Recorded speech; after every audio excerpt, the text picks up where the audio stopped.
Welcome to the Loud Lounge of yours truly, Selecta Fray. And today, I have an interesting guest. I have popular social media comedian that has now came to visit Bermuda and bless our shores with some entertainment. Sitting to my immediate left is Whiteyardie. Welcome to Bermuda. Oh, boy, good? Yes. Respect. So, today, I would just like to say it's a pleasure actually meet you in person because your social media presence has made my day many times. I respect for that, man. Appreciate it. So, we're going to get into it like this. Explain for those that don't truly understand your background. Put it in your layman's terms for people to understand. Why? The easiest way for people to understand it is very simple, you know what I mean? Mother and father, them get busy. Yeah. In Jamaica, mother was pregnant with me. She can fly back to England. She had a situation before me because the baby, where she did have miscarriage before me. So she decided that next time she got pregnant, she would fly back to England. Gave birth to me. Then 3 months later, she fly back to Jamaica, and that was it, man. 3 months. Okay. Grew up till 18, then go. So it's interesting. I want people understand that dynamic. A lot of times, people will base your nationality on where you're born. Yeah. But your background of where you actually grew up shows who you really are. Well, it's like a house, isn't it? Your foundations are what build the house, you know. Remember, if hurricane come and wipe down your house, everything on the outside gone, but the foundation's still there, isn't it? Yeah. So you understand, so the foundations are the key things, it's what you learn. What you learn in your early years is what builds you to go forward in life. It's not what you're learning as you're going on. You learn these things as you go along and a part of it, but what you learn early, the foundations, those build you. So it's what I know in it. It's not like man I pretend. It's the things man grow and know and see, you get me? So right. It's a culture I'm growing up. Right. So how do you feel when people try to nitpick on the brand and the comedian that you are, try to use that against you to say you're not authentic Yardie? Hey, listen, before, me probably would have cared more. Now, like next year, 10 years, I do this thing now. So you don't know, like, we deal with all, we deal with early, and we overcome things, and we deal with things differently, So now, I ignore a lot of it. I have no time for it. I have no time to prove to nobody. I don't need to prove to anybody, like, who are you for me to prove to you? I don't need to. So I just keep doing what I need to do. I mean, sometimes I will make fun out of it. You get me? I'm a comedian, so if me can find joke in what people say, me take it and make joke. Okay. Now, let's get into your comedian branch of this. What sparked your interest in being a comedian? And when was that initial push to say, hey, let me take this serious and I could build something out of it? Well, comedy was an accident. I never planned to be a comedian. It was just accident. It happened to me. Just messing about doing some videos and people liking the videos and saying, yo, like, you're funny, you should try to stand up. Yeah. And I'm like, try it, alright, cool. And then, that was it. Just tried it, and I realized that people like what I'm saying and they find what I'm saying is funny, and then it's about learning more about the craft of comedy and what it is like to do actual material, not just go on stage and say things off the top of your head.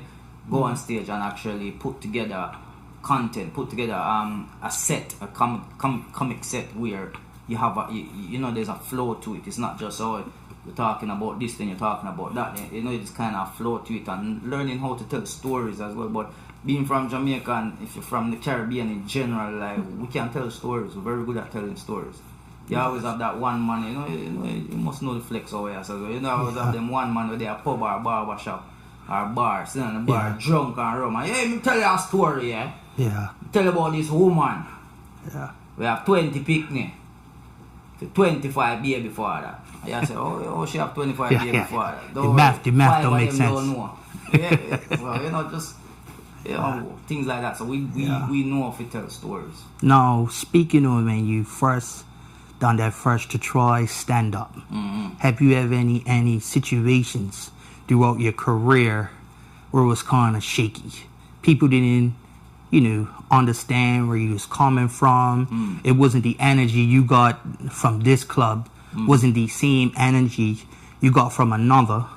And were there other comedians, let's say, on the English circuit that gave you like, look, let's work on this, gave you some guidance on some ways to help you perfect your craft and make you who you now are today?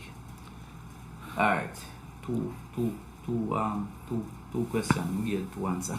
Okay. The first one with the there's been times where I've done shows where it's not been to the level where I know I can be, but it's not always down to you as a comedian. Sometimes it's the audience. Alright, see with comedy, Yeah. Comedy is one of these things, but this is another thing that many people don't understand. Like there's promoters around the world that want to do shows, and they want to do a show, and they book you to do a show, and they bring you to a show, and they put you in this big hall, and every time you talk on the mic, it's like echo 100 times. People at the back, at the bar, people over there's no organization. The lights are bright. It's like people don't like comedy. Has to be in a certain setting of a venue. The sound atmosphere. Yeah, the sound quality has to be good. The lighting has to be very low, because some people don't like laughing, and everybody like show them teeth. You understand? Some people don't want to skin them teeth like everybody sees. So them But when you're in a place where the room and everything is good, then it's just down to you as a comedian to deliver.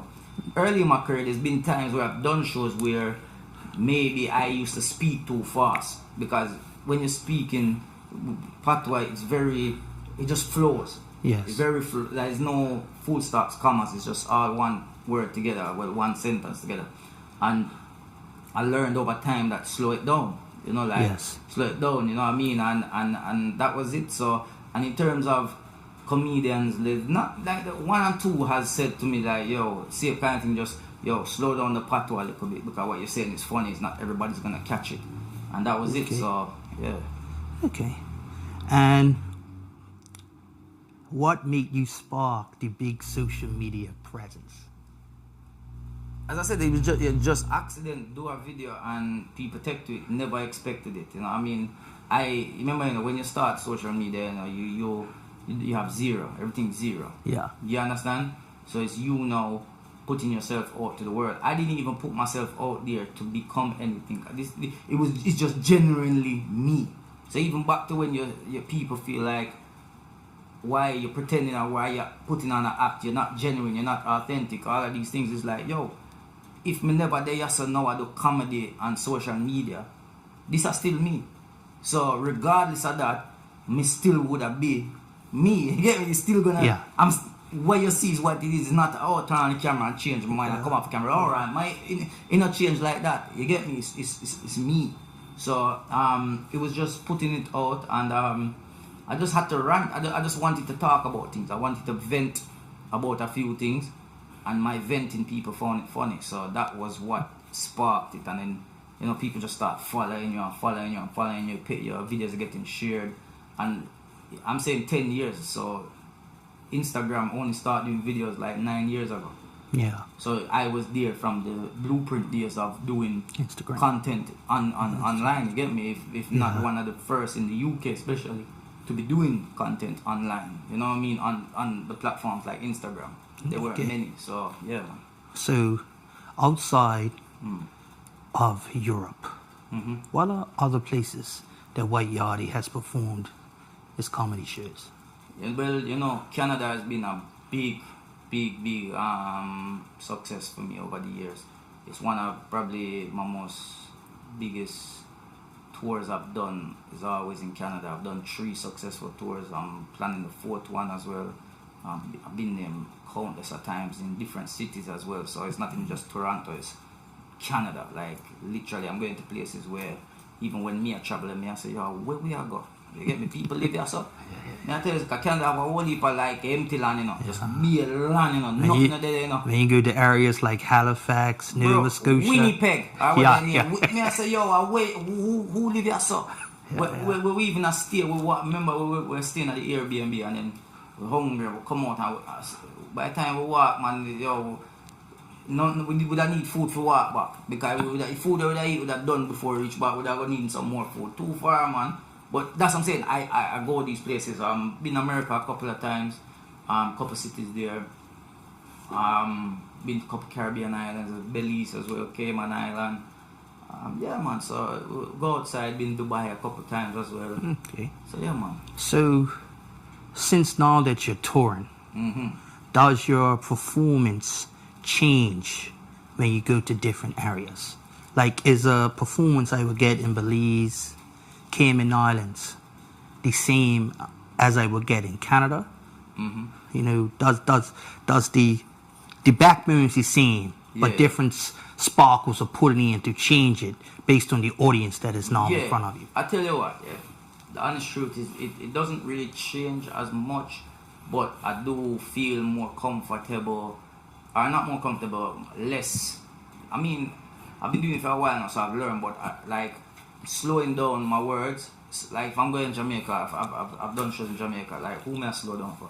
Yeah, because they understand fully. You understand? Like, but then at the same time, I cannot be ignorant to that, because you have to look at the audience and read the audience. Because even Bermuda now, like I know there's not like, yes, Caribbean people, but then you still have people who migrated from America living here. You have people who migrated from England that live here, and they might come to the show. So even though they might be surrounded by Caribbean people and Bermudians, and because even sometimes the Bermudian people speak to me, I feel say, what not say a while ago? I feel really, because I talk very like songy, like, you know, like low, like, I say, yo, whatever they say a while ago. So it happens, so we have to learn, I have to learn to know that not everybody's going to understand me.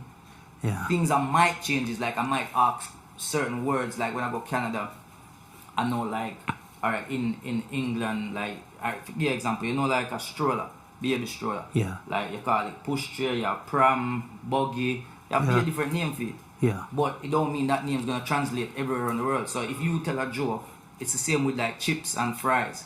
Right? So chips is in America is French fries. No, chips is crisp, packet potato Lay's chips. potato chips. Yeah. But they call, we in England call chips fries. French fries, You understand? So it's like, if you're telling a joke and you're telling your story, but then you drop that punchline, people will be like, oh. Have you ever looked at the different places you went and took pieces of their personality I try my best and understanding? Yeah, you so know what I mean? Even like I try. If it don't, I don't force it. Okay. But if it happens, it happens. It's like even when I was in Cayman, there was a certain thing, and I brought it up. I'm like, yo, talk about this, and I thought about it went down well. St. Thomas in the Virgin Islands, there was something going on about them, the iguanas or something like that. They were talking about the iguanas, and then the government put a price on capturing them or killing them or whatever. And it's like all of a sudden they disappear, but nobody now getting a reward. It's like, can these iguanas read on that? So you know what I mean? So it's like, even like here now, it's like I have a whole day for kind of see what I go on, talk about a few things, and if it can match into what I'm talking about, I would throw it in, but I don't force it in. Okay. Yeah. So let's do a crash course. Boy, the first Bermudian saying I'm gonna give to you. Alright, go ahead. Hey girl, look her. Hey girl, look here. Look her. Look here. Look her. Oh, you want me to say what you say? Yeah. I want to say, translate what you say. Yeah. Hey girl, look here. Yeah. It's all like I say, look here. Look her. Look her. Look her. So we'll get into another aspect before we change the topic. Who is Whiteyardie's Mount Rushmore of comedians? Your 4 comedians that were the most influential.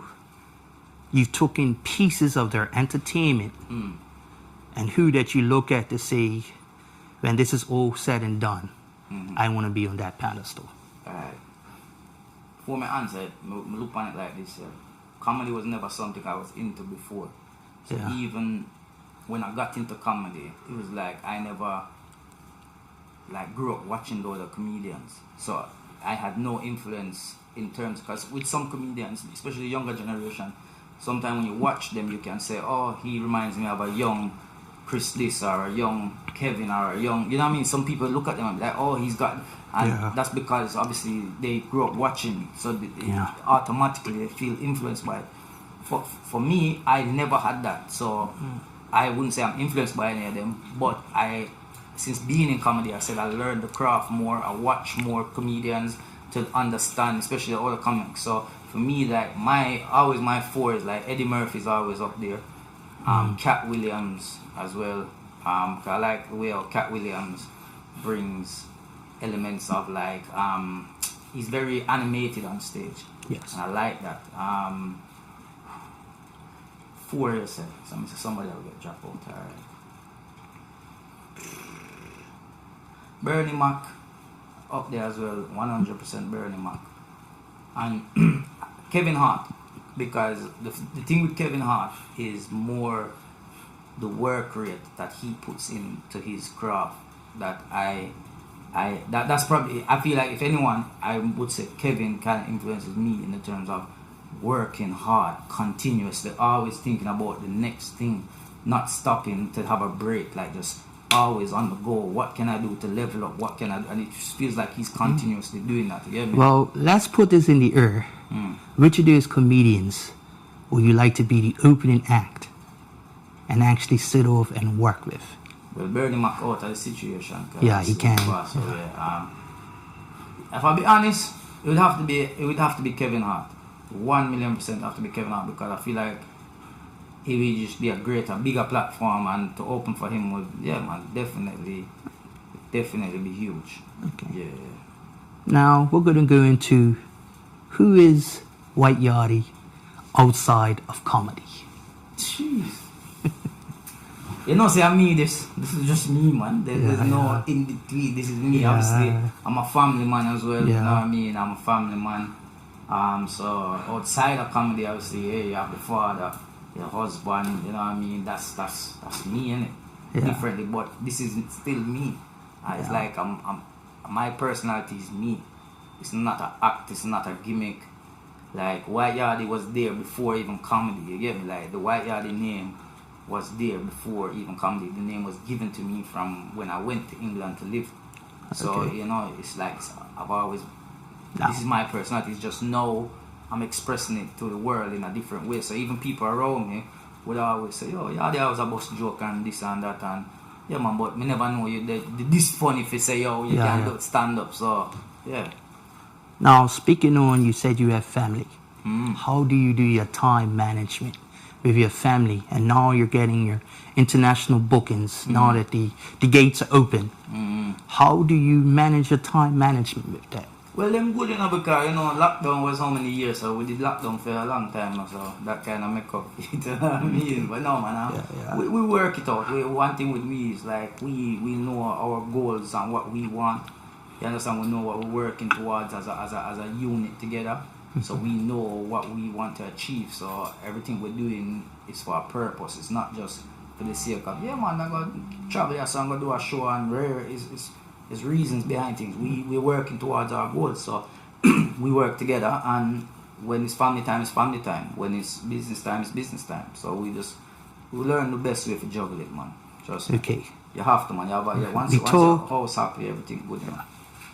Happy wife, happy life. That themselves. So. Yeah. So, we talked about your Jamaican side. Let's talk about your English side. So when it comes to the English side of Bermuda, I'm going to open up with a simple question. Who is your premiership team? Oh, no one team alone, man. There's no other team apart from Arsenal. They don't know. That's it. Gunners for life. I can shake your hand. We're top of the league right now. Liverpool, you'll never walk alone. Yeah, man. You lose today. Or you draw today. Hey, listen to Liverpool. Hey, the world's looking at Man United on the upset tomorrow. The so. odds are not in your favor. I hope. Because if Man United beat you tomorrow, but it's over. No way. Yo, there's 6 points behind me. You know, like, yo, relax. Yeah. So, we're going to talk about the culture of which you grew up in the house, and how did people in England, when you migrated back, perceive you when they first met you? Obviously shocking to some people. Some people won't. Some people be very surprised by it at first. You know, some people them say, "Oh, why you pretending to be a Jamaican? Why you pretending to be black? Why you this? Why you that?" It's like you get that, but where I grew up, or where I went when I went there is an area that was full of Jamaicans anyway, so it's almost like, and I had friends there, so it's like, these are some of my Jamaican friends, so we automatically was in a circle where I weren't really exposed to, so that's what I'm saying, through social media I'm more exposed now to the world, or exposed to the English people, but before, it's like, unless you really know me or in that area, you won't really see me that much. Occasionally some people see me and be like, oh, you hear the way the white man talk, and then they'll be like, yo, excuse me, where you from? So some people have been like, and I don't mind, you see, listen, see me, I don't like ignorance. Yeah. So if people are ignorant, that's I can't deal with that. The difference is that you can hear me, like you can come to me and see me in a shop or where when you want to ask a question, excuse me, sorry, I'm just intrigued, like, why do you speak like that? And then I'll tell you. But if you come to me and be like, why are you talking like that for? You're not black, you're not. Yeah, it's the approach and how you you understand deal me? with So it's a bit like already I'm defensive now. For me, having this interaction with you, it kind of sparks me the Jamaican national anthem out of many. The one people, yeah, the motto out of one people, one people, yeah. Yeah.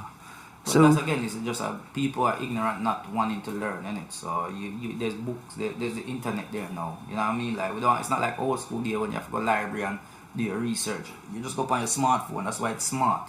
Cause you dumb. You go up on your search. Yeah. That's the one. but on behalf of the Loud Lounge, we're going to use a term on it, manners and respect. Manners and respect, but And if you're loud lounge, you're quiet doing it, brother. Take some of that. Yo! Oh, go on, people! And this is the Loud Lounge of yours truly, Selecta Fray and Whiteyardie. Bah.